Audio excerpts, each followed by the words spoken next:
Admiral Sarah Chen stood at the massive window of Luna Base, watching Earth turn slowly below. Her hair was white now, her face marked by 50 years of hard decisions. She remembered the day everything changed, the day humanity said, enough, and shut the door on the galaxy forever. It started with the Kepler incident. 3 billion humans dead in a single day. The Galactic Dominion Empire had used human colonies as bait. They put human families on the front lines of their war against the Zephyrian rebels. When the fighting got bad, the Empire pulled back their own people. They left the humans to die. Sarah was younger then, just a captain. She watched the news reports with horror. Children running from burning cities. Families torn apart by alien weapons. And through it all, the Empire said the same thing over and over. Acceptable losses for the greater good. That was when humanity realized the truth. To the Empire, humans were tools. Useful tools, but still just tools. When a hammer breaks, you throw it away and get a new one. The Empire saw humans the same way. The anger started small, a few protests on Earth, some angry letters to the Galactic Council, but then the survivors started coming home. Ship after ship filled with broken families. People who had lost everything because some alien emperor thought human lives were cheap. Sarah remembered the day Captain Rodriguez arrived from Kepler Prime. Her ship was barely holding together. Inside were 500 children who had watched their parents die. Rodriguez stood before the Earth Council with tears in her eyes and said, 6 words that changed everything. We can't let this happen again. The vote was close. Many people wanted to stay and fight. Others wanted to negotiate. But in the end, humanity chose something the galaxy had never seen before. They chose to leave completely. The Terran evacuation began the next month. Every human colony, every research station, every trading post got the same message. Come home, all of you. Now. It took 2 years to bring everyone back. Ships worked day and night crossing the galaxy to find scattered human settlements. Some didn't want to leave. They had built lives on distant worlds. They had alien friends and business partners. But humanity's government was clear. Nobody gets left behind this time. Every single human would be safe behind Earth's protection. The hardest part was bringing back the dead. Not bodies, but knowledge of what happened to them. Sarah led teams to document every human death in the Kepler incident. They recorded names, ages, and how each person died. 3 billion names went into the memorial database. Humanity would never forget. While the evacuation continued, Earth's best minds worked on defense. Dr. Elena Vasquez led the science teams. Her job was simple but huge. Make sure no alien force could ever threaten Earth again. The project had unlimited funding and humanity's smartest people. They built the Sol defense grid first. Massive stations orbited every planet in the solar system. Each station had weapons that could destroy entire fleets, but that wasn't enough. Humanity wanted more than defense. They wanted a wall that no one could cross. The quantum barrier came next. It was Dr. Vasquez's greatest achievement. A field of energy that surrounded the entire solar system. Any ship trying to cross it would be destroyed instantly, not damaged or disabled, completely vaporized in less than a second. But even that wasn't enough. Commander Marcus Torres, who ran Earth's military, insisted on one more layer. Automated warning buoys were placed light years from Earth. Any approaching ship would receive the same message. This is the Sol system. Humanity has withdrawn from galactic affairs. Any vessel that continues toward Earth will be destroyed without warning. There will be no negotiation. There will be no second chance. Turn around now. The message was broadcast in every known alien language. It was simple, clear, and final. When the last human transport arrived at Earth, humanity held a ceremony. Every living human watched as Earth's leaders signed the Terran Isolation Protocol. From that day forward, no human would leave the solar system. No alien would be allowed in. The galaxy didn't take it seriously at first. The Empire sent ambassadors, demanding that humans return to work. They offered better pay and improved safety measures. They promised that nothing like Kepler would happen again. Earth's response was always the same: silence. Then the Empire sent a probe fleet. 12 ships approached the Sol system to investigate the situation. The ships crossed the warning line and simply vanished. No explosion, no debris, no distress signals. They were just gone. The Empire was confused. How could primitive humans destroy Imperial ships so completely? They sent a larger fleet. 25 ships this time, including a heavy cruiser. The result was the same. Every ship that crossed the line was destroyed instantly. Word spread through the galaxy. Earth had become untouchable. No one knew how, but everyone knew that approaching the human homeworld meant death. At first, many aliens thought this was good news. Humans had been competitors in trade and science. With them gone, other species would have more opportunities. But slowly, problems began to appear. The Centauri trade route collapsed because human navigators were the only ones who knew the safe paths through the asteroid fields. The Vega Mining Consortium shut down because they couldn't replace the human engineers who designed their equipment. Even simple things became difficult. Humans had been translators, mediators, and problem solvers across the galaxy. Sarah watched these developments from Luna Base. Intelligence reports came in daily. The Empire was struggling. Other species were fighting wars they couldn't finish, because humans were no longer there to negotiate peace treaties. Entire industries were failing because they had depended on human innovation. Some aliens tried to learn the skills humans had provided, but it wasn't that simple. Humans thought differently. They approached problems in ways that other species couldn't copy. They combined logic with intuition, caution with creativity. The galaxy was learning that replacing humans wasn't just difficult, it might be impossible. Dr. Vasquez often joined Sarah at the observation deck. The two old friends would talk about the choice they had made. "Do you ever regret it?" Vasquez asked one evening. Sarah looked at Earth below. The planet was beautiful, peaceful, and safe.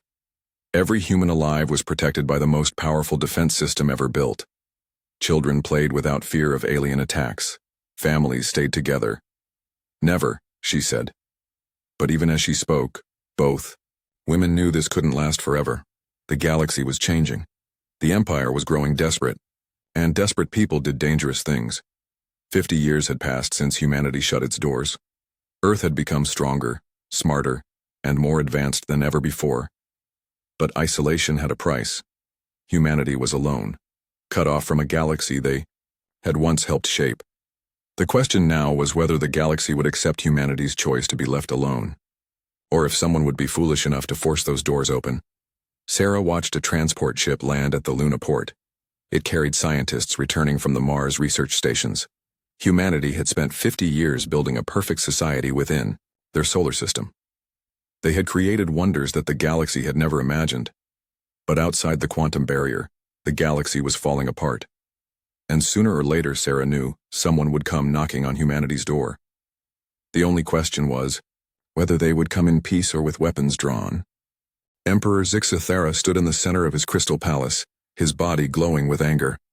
The massive being was 12 feet tall, made of living diamond that changed color with his emotions. Right now, he burned red with fury. "Explain to me," his voice echoed through the chamber, "how a species of primitive mammals has brought the greatest empire in galactic history to its knees." The Emperor's council stood in a circle around him. Each member represented a different alien species that served the Empire. They all looked nervous. No one wanted to be the first to speak. General Korath, a reptilian warrior from the Saurian worlds, finally stepped forward. "Your Majesty, the humans have been gone for 50 years. During that time, our expansion has slowed considerably. We've lost 17 worlds to rebellion, and 3 entire sectors have declared independence. Because of humans?" The Emperor's crystal form blazed brighter. "How can insects I haven't seen in half a century cause such problems?" Science Minister Velox, a floating jellyfish-like creature, spoke carefully. "Sire, we have analyzed the situation. Humans performed many essential functions throughout the Empire. They were engineers, translators, mediators, and innovators. When they left, we lost capabilities we didn't realize we depended on." The Emperor turned his attention to his military advisor. "Admiral Quinn, tell me about our recent campaigns." Admiral Quinn was a blue-skinned humanoid with 4 arms. Each arm held a different data pad. "Your Majesty, our war against the Andromedan Confederation has stalled. We cannot break through their defensive lines. Previously, human tacticians would analyze enemy positions and find weak points. Without them, we are using brute force attacks that cost many ships and soldiers. The terraforming projects have also failed," added Infrastructure Minister Tal. "Human engineers designed systems that could turn dead worlds into garden planets. Our best scientists cannot replicate their work. We've lost 8 colonies because the life support systems failed." Emperor Zixthara's color shifted to deep purple. a sign of dangerous thinking. You're telling me that a species we considered barely above animals was actually essential to our empire? Not just essential, Your Majesty, said Trade Minister Klex. Irreplaceable. Human merchants could negotiate with species that wouldn't even talk to us. They understood psychology and culture in ways we never mastered. Our trade revenue has dropped by 60%. The Emperor began pacing, each step making the crystal floor ring like a bell. What about our attempts to replicate their abilities? General Korath looked uncomfortable. We established the Institute for Human Studies 20 years ago. Our best minds have tried to learn human techniques. The results have been disappointing. We can copy their methods, but we cannot match their creativity or adaptability. Show me, the Emperor commanded. A holographic display appeared in the center of the room. It showed the Nexus Station disaster from 5 years earlier. The massive spaceport had been built using human designs but maintained by Imperial engineers. When a solar storm hit, the humans would have adapted the shields in real time. Instead, Imperial engineers followed standard procedures. Half the station was destroyed. The problem, explained Science Minister Velox, is that humans think differently. They combine logic with intuition. They take risks that seem foolish but often work perfectly. When they see a problem, they don't just apply existing solutions, they invent new ones. Emperor Zixthera stopped pacing. What about the other species? Surely someone else can provide what the humans did. We've tried, Your Majesty, said Trade Minister Klex. The crystalline collective is excellent at mathematics but lacks creativity. The insectoid hive mind is very organized but cannot adapt quickly. The energy beings are brilliant but don't understand physical construction. Every species has strengths, but only humans combined all the abilities we needed. The Emperor's color shifted to black, the most dangerous sign of all. Then we will bring them back. The council members looked at each other nervously. Admiral Quinn spoke first. Sire, the humans made their position clear. They will not return willingly. And their defenses have proven effective. Effective? The Emperor's voice rose. What defenses could primitives possibly have that concern the Imperial Navy? Admiral Quinn activated another holographic display. It showed the 17 Imperial probe missions that had approached Earth over the past 50 years. Every single one had been destroyed instantly. We've sent everything from single scouts to full battle fleets. Nothing survives crossing their defensive line. We don't even know how they're doing it. Science Minister Velox added more data. Our sensors show no energy signatures, no weapon, discharges, no explosions. The ships simply cease to exist. It's as if they were erased from reality itself. Impossible, the Emperor declared. No species has that kind of technology.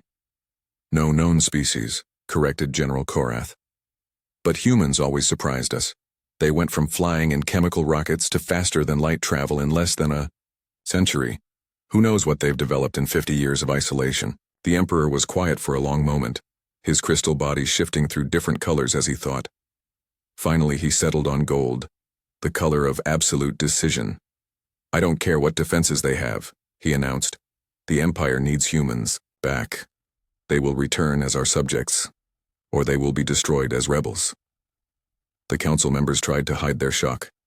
Admiral Quinn spoke carefully.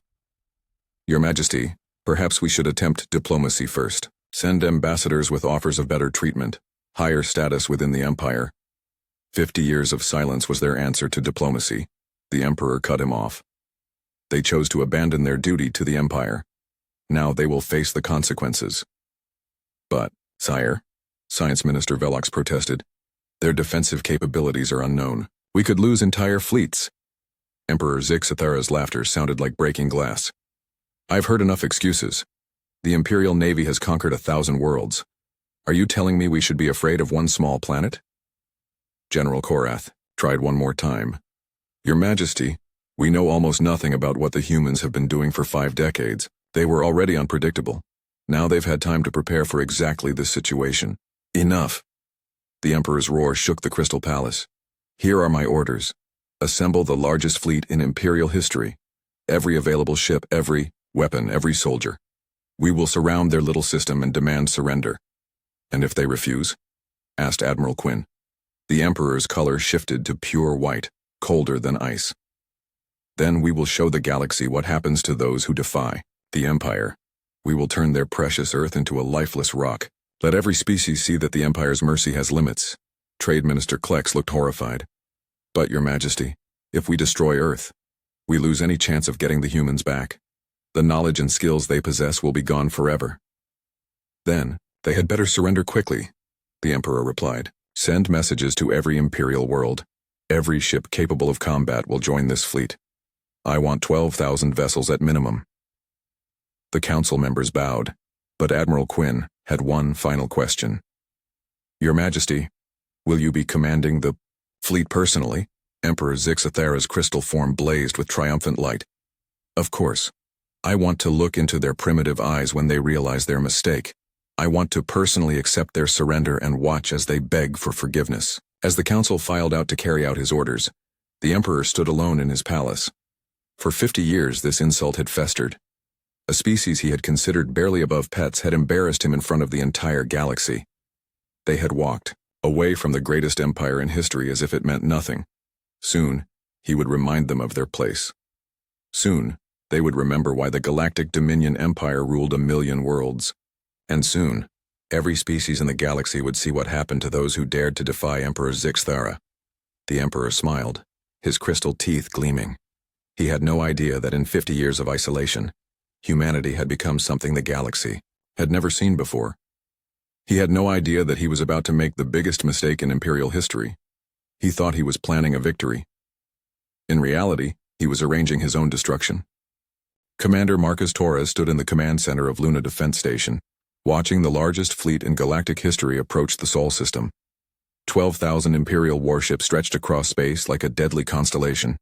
Each ship bristled with weapons designed to crack planets and boil atmospheres. Sir, called Lieutenant Park from her sensor station.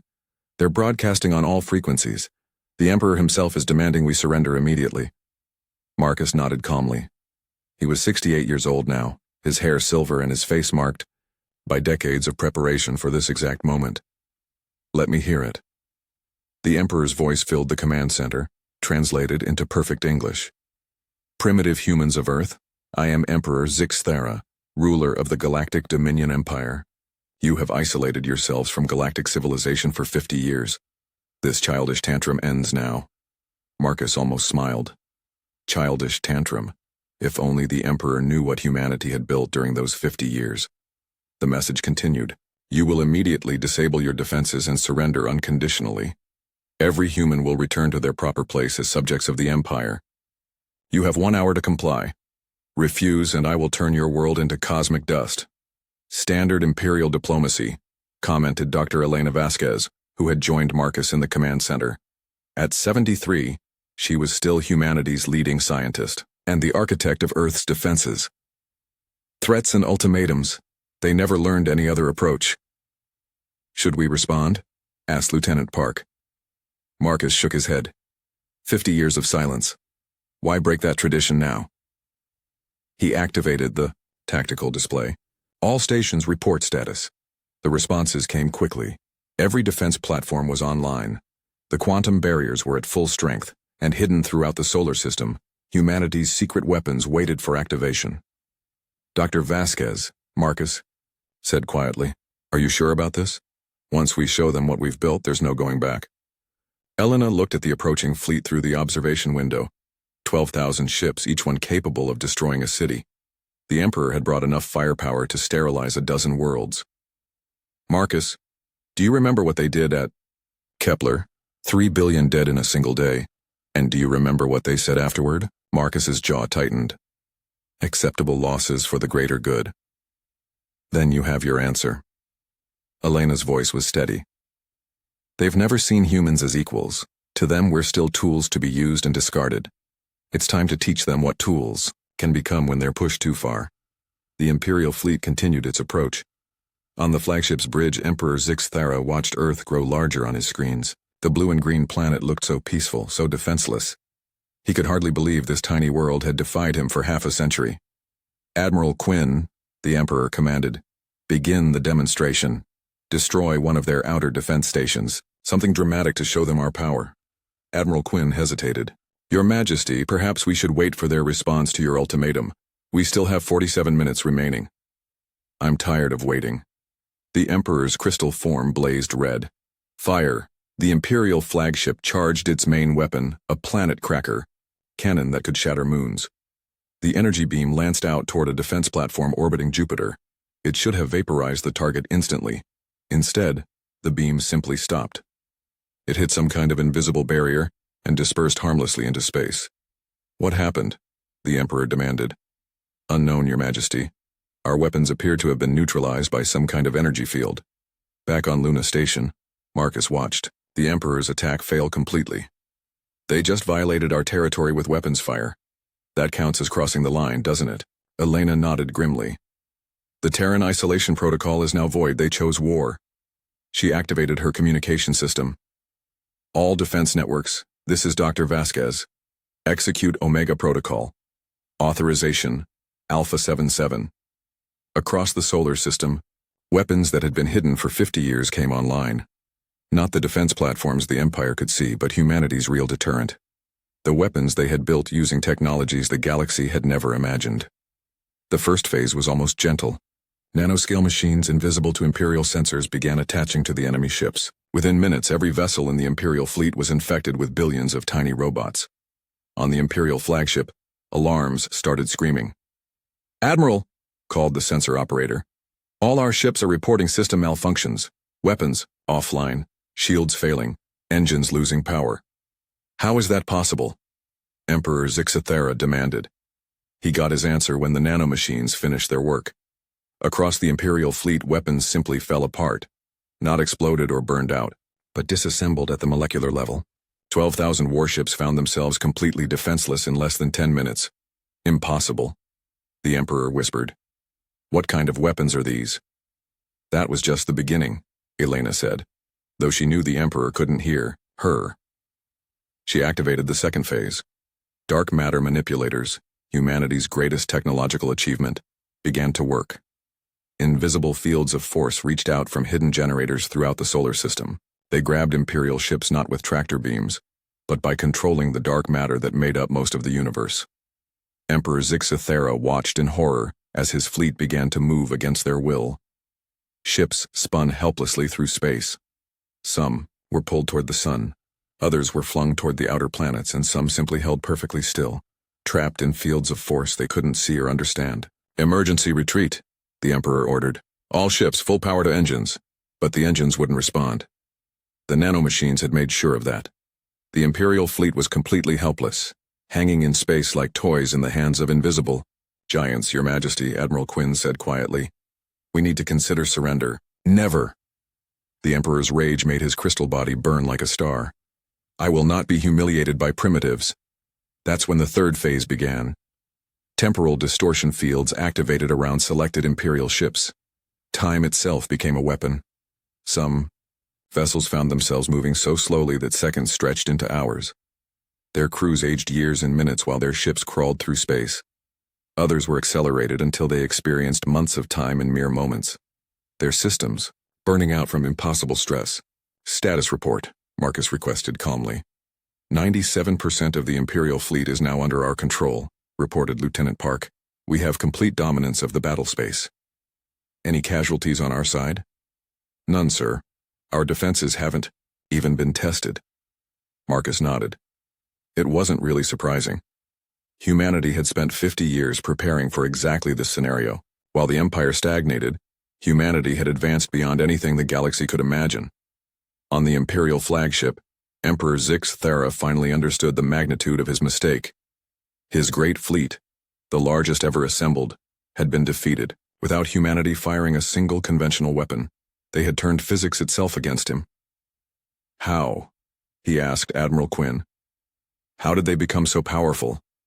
Admiral Quinn studied the tactical display with growing horror. 50 years, Your Majesty. 50 years of isolation with the galaxy's most innovative species. While we grew comfortable with our power, they were preparing for war. "Sir," Lieutenant Park called to Marcus, "we're receiving a transmission from the Imperial flagship." "Put it through." Emperor Zixathera's voice had lost all its arrogance. "Human, I demand parley. As a sovereign ruler, I have the right to negotiate." Marcus looked at Dr. Vasquez. She shrugged. Your call, Commander. Marcus activated the communication system. Emperor Zixithara, this is Commander Torres of the Terran Defense Force. 50 years ago, we asked to be left alone. You refused to respect our wishes. Today, you brought weapons into our home system with the intention of forcing us back into slavery. There will be no negotiation. You cannot do this. The Emperor's voice cracked. I am the ruler of the galaxy. You were the ruler of the galaxy, Marcus corrected. That ended the moment you crossed our defensive line. You have 10 minutes to record any final messages for your people. After that, we will demonstrate what happens to those who threaten Earth. As the communication ended, Marcus turned to Elena. Are you ready for Phase 4? Elena looked out at the helpless Imperial fleet. 12,000 ships full of beings who had come to enslave humanity, who had killed 3 billion humans and called it acceptable losses, who had never learned that some doors should stay closed. Yes, she said quietly. Show them what humanity has become. Captain Lisa Rodriguez stood in the intelligence center on Mars Station, watching the galaxy burn through 1,000 different data feeds. 6 months had passed since the Imperial fleet's destruction at Sol. The consequences were spreading like wildfire across every inhabited system. Report, she ordered her team. Lieutenant Commander Hayes pulled up the latest intelligence summary. The Galactic Dominion Empire is collapsing faster than we predicted. They've lost control of 43 sectors in the past month alone. Revolutionary, movements are active on over 800 Imperial worlds. Lisa nodded grimly. She had expected this. The Empire had ruled through fear and overwhelming power. When that power was shattered by humanity's demonstration, every oppressed species in the galaxy saw their chance for freedom. What about the Emperor? Alive, but powerless, Hayes reported. We sent him back to his capital with 97 of his ships. The other 11,900 vessels were completely disintegrated as a warning. He's tried to rebuild his fleet, but most Imperial worlds are refusing to send ships or supplies. Show me the rebellion status. The holographic display filled with red dots, each representing an active uprising. There were hundreds of them. The Zephyrian Freedom Movement had liberated their entire home sector. The Aquarian Collective had declared independence and was helping other water worlds break free. Even species that had served the Empire for centuries were joining the revolution.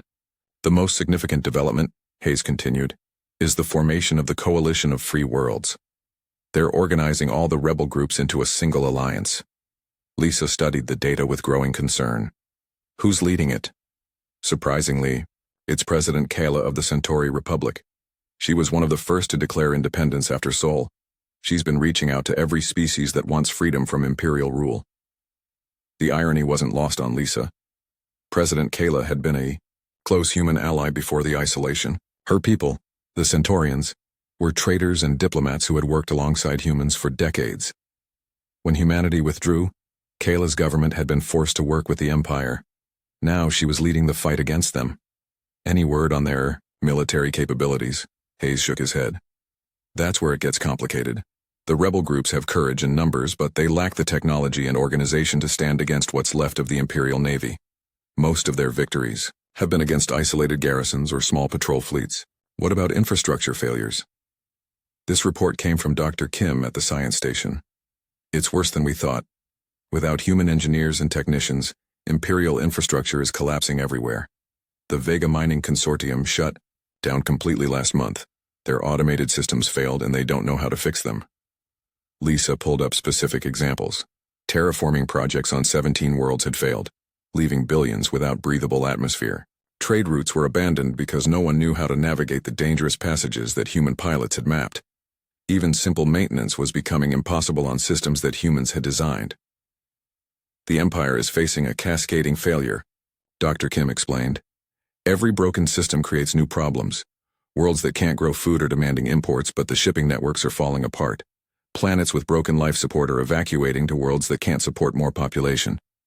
How? Long before complete collapse? At this rate, maybe 2 years. The Empire will become nothing more than a few core worlds trying to hold on to power they no longer possess. Lisa walked to the observation window. Mars looked peaceful below, its terraformed surface green and blue under the domed cities. This was what humanity had built in 50 years of isolation. While the Empire crumbled, humanity had created paradise. "Captain," called Specialist Chen from the communications station, "we're receiving a lot of requests for help." "From who?" "Everyone." Chen pulled up the message queue. "The Coalition of Free Worlds wants military support against remaining Imperial forces. The Vega Mining Consortium is offering us exclusive trading rights if we'll help fix their systems. Even some Imperial worlds are secretly asking for humanitarian aid." This was the problem Lisa had been dreading. Humanity had the technology to help, but doing so would mean breaking 50 years of isolation. It would mean getting involved in galactic affairs again. "Any official requests from Earth government?" "3 arrived this morning," Chen replied. President Kayla sent a formal diplomatic message asking for recognition of the coalition. The Emperor sent what can only be described as a desperate plea for humanitarian assistance. And strangest of all, the Andromedan Confederation wants to hire us as military advisors. Lisa almost laughed at that last one. The Andromedans were the Empire's biggest enemy. They had been fighting a war for 20 years with no clear winner. Now they wanted human help to finish what they started. "What's the government's response?" "President Martinez is meeting with the council today," Hayes reported. "But the debate has been going on for months. Half the population wants to help, the rebels. The other half thinks we should maintain isolation until the galaxy stabilizes." Lisa understood both sides. After Kepler, humanity had sworn never to let alien politics endanger human lives again. But watching billions of beings suffer when humanity could help was also painful. The question was whether helping would make things better, or just create new problems. "Show me the Imperial capital," she requested. The display switched to show Dominion Prime, the Empire's homeworld. The once mighty planet looked like a shadow of its former self. Massive cities stood half empty as species fled back to their home worlds. The crystal palaces that had symbolized Imperial power were cracking as maintenance systems failed. "Intelligence suggests the Emperor is completely isolated," Hayes explained. "Most of his council has either fled or been executed for the Sol disaster. He's ruling through fear, but he doesn't have the power to back up his threats anymore." "What about loyal Imperial worlds? Maybe 50 systems still recognize his authority, but they're scattered and can't support each other. The Empire has become a collection of isolated strongholds surrounded by hostile territory." Dr. Kim added more bad news. "The economic collapse is accelerating. Imperial currency is worthless on most worlds. Trade has reverted to barter systems. Some planets are experiencing full societal breakdown." Lisa studied the data with growing alarm. The Empire's collapse was creating a humanitarian crisis on an unprecedented scale. Billions of beings were suffering as governments failed and infrastructure crumbled. The power vacuum was also creating opportunities for warlords and criminal organizations. "Captain," Chen called urgently. "Priority message from Earth Command." The message was from Admiral Chen herself. "Captain Rodriguez, return to Sol immediately. The situation has changed. We're receiving refugees." Lisa frowned. "Refugees how?" Hayes pulled up the latest sensor data. "Small ships have been approaching our defensive perimeter. Not warships, but civilian transports. They're carrying families fleeing the chaos in Imperial space." "How are they getting through our defenses?" "They're not trying to enter the system," Dr. Kim explained. "They're stopping just outside the quantum barrier and broadcasting messages asking for asylum. Some of them are species that helped humans before the isolation. Others are just desperate people looking for safety." This changed everything. For 50 years, humanity had maintained perfect isolation. No one in, no one out. But now, beings who had once been friends and allies were begging for protection from the chaos humanity's actions had helped create. Lisa looked at her team. "How many refugee ships?" 17 so far, with more arriving daily. The largest has about 3,000. Centaurian civilians. They're running from an Imperial punitive expedition that's trying to recapture their world. The irony was bitter. President Kayla was leading the coalition of free worlds, fighting for galactic freedom. But her own people were fleeing to humanity, for protection because the fight was too dangerous for civilians. "Prepare my ship," Lisa ordered. "I need to get back to Earth." As her team began preparations, Lisa took one last look at the galactic situation display. The Empire was dying, taking much of galactic civilization with it. Revolutionary wars raged across hundreds of worlds. Billions of beings faced starvation, disease, and violence as their governments collapsed. And outside the Sol system, refugee Ships waited in the darkness, hoping that humanity would remember its compassion along with its power. The question now was whether Earth would open its doors to help, or keep them sealed while the galaxy burned. Either choice would have consequences that would shape the future of every species in known space. Lisa just hoped humanity would make the right decision before it was too late. Admiral Sarah Chen sat in the meeting room on Titan Station, feeling every one of her 82 years. Across from her, in a specially designed chair made of crystal, sat the most powerful being in galactic history, or rather, the being who used to be the most powerful. Emperor Zixthera looked nothing like the proud ruler who had brought 12,000 ships to Earth's doorstep 1 year ago. His crystal body was cracked and dim, like a diamond that had lost its fire. Where once he had blazed with arrogant colors, now he barely glowed with a faint, sickly light. "Thank you for agreeing to meet with me," the Emperor said, his translated voice hollow and broken. Sarah studied him carefully. She had read the intelligence reports. The Galactic Dominion Empire was finished. Of the million worlds that had once bowed to this creature, fewer than 30 still recognized his authority. The rest had either declared independence, joined the coalition of free worlds, or fallen to warlords and chaos. "You asked to speak with humanity's government," Sarah replied. "I'm here as Earth's representative. What do you want?" The Emperor's crystal form flickered, struggling to maintain even its dim glow. "I want to surrender." The words hung in the air like a physical weight. Sarah had expected many things from this meeting, but not complete capitulation. "Explain." "My empire is gone," the Emperor continued, his voice growing smaller with each word. "Everything I built over 3 centuries of conquest has crumbled in 12 months. My fleets are destroyed or have joined the rebels. My worlds have abandoned me. My own council members have either fled or died, trying to hold on to their territories." Sarah waited silently. This was the being who had ordered the deaths of 3 billion humans, who had called those deaths acceptable losses, who had spent 50 years refusing to respect humanity's desire to be left alone. Let him explain himself fully. "The coalition of free worlds controls 60% of what used to be my territory," the Emperor went on. "They've announced war, crimes trials for all former Imperial leadership. President Kayla has put a bounty on my head that would make entire star systems wealthy." "You could try to fight," Sarah pointed out. The Emperor's laugh was like breaking glass. "With what? The 30 worlds still loyal to me can barely feed their own populations. My last remaining fleet consists of 47 ships, most of them falling apart because we can't maintain systems that humans designed." He paused, his crystal body dimming further.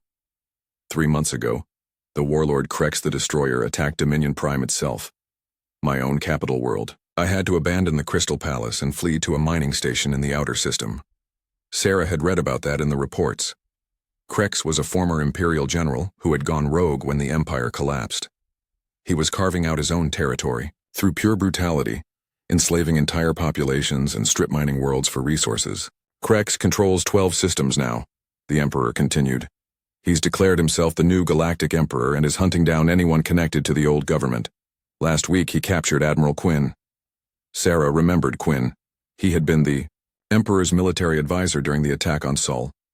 "What happened to him?" Krex broadcast his execution across the galaxy as a warning. 3 hours of torture before the final killing blow. The Emperor's voice was barely a whisper now. "Quinn was one of the few beings who still served me loyally. Now he's dead because I was too proud to surrender sooner." The meeting room was quiet except for the hum of Titan Station's life support systems. Outside the windows, Saturn hung like a jewel against the stars, peaceful and beautiful. Inside, 2 beings who had once been enemies sat discussing the collapse of galactic civilization. "What exactly are you surrendering?" Sarah asked. "Everything." The Emperor reached into his ceremonial robes and pulled out a crystal device. "This is the Imperial Seal. With it, I formally dissolve the Galactic Dominion Empire. Every treaty, every law, every claim to territory becomes void. I abdicate all authority and place myself at the mercy of whatever government Earth chooses to establish." Sarah stared at the device. It was surprisingly small for something that represented 3 centuries of galactic rule. "Why bring this to us? Why not surrender to the coalition of free worlds?" The Emperor's crystal body flickered with what might have been shame. "Because President Kayla has made it clear that my trial would end with public execution. The coalition wants justice for centuries of oppression. They want to make an example of me that will be remembered for 1,000 years. And you think humanity will be more merciful? I think humanity is the only species that might choose mercy over revenge. The Emperor set the imperial seal on the table between them. You could have destroyed my entire fleet at Sol. Instead, you sent me home. With 97 ships and a warning, you could have invaded imperial space and claimed territory for yourselves. Instead, you maintained your isolation. Sarah picked up the imperial seal and examined it. The crystal was warm to the touch and seemed to pulse with internal light. According to his xenological studies, it was linked to the Emperor's life force. As long as he lived, it would glow. When he died, it would become just another piece of rock. What makes you think we want the responsibility of governing the galaxy? She asked. Because you're the only ones who can. The Emperor's voice grew stronger, almost desperate. Look at what's happened since my empire fell. Wars everywhere, worlds burning, billions dying of starvation or disease because the systems that kept civilization running have collapsed. He gestured weakly toward the windows. The coalition means, well, but they're too busy fighting each other over territory and resources. The warlords are carving up entire sectors. Pirates and slavers operate openly because there's no central authority to stop them. Sarah had seen the reports. The galaxy was in chaos. Without the Empire's iron grip, old rivalries and territorial disputes had exploded into open warfare. Species that had lived in peace for centuries under imperial rule were now fighting over resources and borders. The Vega sector is completely uninhabitable now, the Emperor continued. 3 different warlords fought over the mining rights. They used planet-killer weapons against each other. 7 billion beings died, and the entire system is now a radioactive wasteland. That's not our responsibility, Sarah said firmly. Isn't it? The Emperor's crystal form blazed briefly with desperate light. You broke the Empire's power. You showed the galaxy that I could be defeated. Every rebellion, every war, every death that followed can be traced back to your demonstration at Sol. Sarah felt a flash of anger. We asked to be left alone. You chose to attack us. The consequences of that choice are yours to bear. Yes, the Emperor agreed quietly. But the beings dying in the chaos I created don't deserve to suffer for my mistakes. The children starving on worlds where the food distribution systems have failed didn't choose this war. He leaned forward, his dim form reflecting off the polished table. You have the technology to fix what's broken. Your ships could end the warlord conflicts in days. Your engineers could restore the infrastructure that's keeping worlds alive. Your diplomats could negotiate peace between species that are too proud or too angry to talk to each other. And why would we want to do any of that? Because you're human. The Emperor's voice was almost pleading now. I spent 3 centuries ruling through fear and force. I never understood why other species followed your lead when you had no official authority. But I understand now. Sarah waited for him to explain. Species followed humans because you solved problems instead of creating them. You built things up instead of tearing them down. When conflicts arose, you found ways for everyone to benefit instead of deciding who would win and who would lose. The Emperor's crystal body flickered weakly. I ruled 1,000,000 worlds, but I never earned the loyalty of a single being. You governed no one officially, but entire sectors looked to you for guidance. That's why the galaxy is coming apart without you. Sarah stood and walked to the window, looking out at Saturn's rings. Behind her, she could hear the Emperor's labored breathing as his damaged crystal form struggled to maintain itself. What exactly are you proposing? She asked without turning around. Establish a new government. Call it whatever you want. The Galactic Federation, the United Worlds, the Human Commonwealth. I don't care about names, just create something that can restore order and justice to the galaxy. Sarah turned back to face him. Under human leadership? Under whatever leadership works. The Emperor pushed the Imperial seal across the table toward her. I'm not asking you to conquer the galaxy. I'm asking you to save it. Sarah picked up the seal again. It was getting dimmer as the Emperor's life force faded. According to the medical reports, his crystal matrix was slowly breaking down from stress and exhaustion. He probably had months to live, maybe less. The coalition of free worlds won't accept human authority, she pointed out. President Kayla will. I've been monitoring their communications. The coalition is fracturing because they can't agree on leadership or policy. Half their members want to execute every former imperial citizen. The other half want to rebuild the old systems with different management. The Emperor coughed, a sound like grinding crystal. Kayla knows that only humans have the experience and neutrality to hold the coalition together.